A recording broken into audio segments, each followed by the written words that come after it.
Hello guys, welcome to my channel. Today we are going to see how to reset your task manager back to default settings on your Windows 10 or Windows 11 computer guys. Let's jump straight into it.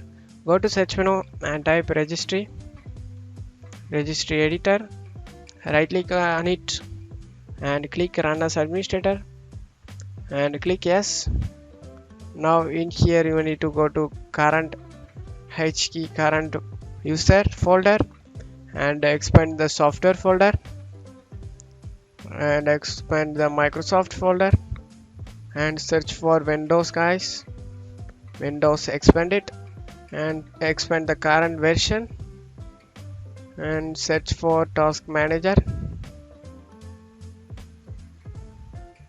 Here we get task manager. You just want to check my file path guys. I mean zoom in my video, and after that you just need to right click on the taskbar, task manager, right click on it and select the delete. Are you sure want to permanently delete this key and all of the sub keys? Select yes. And now we are reset the task manager settings back to default guys. Now I need to say one more thing. Go back guys. You just want to restart your computer guys.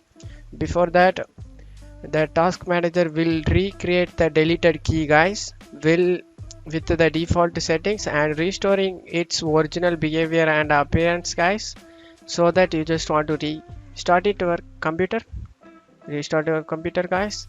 And that's it for today's video guys. I hope this tutorial definitely helpful guys. Give me a like and subscribe. Thank you.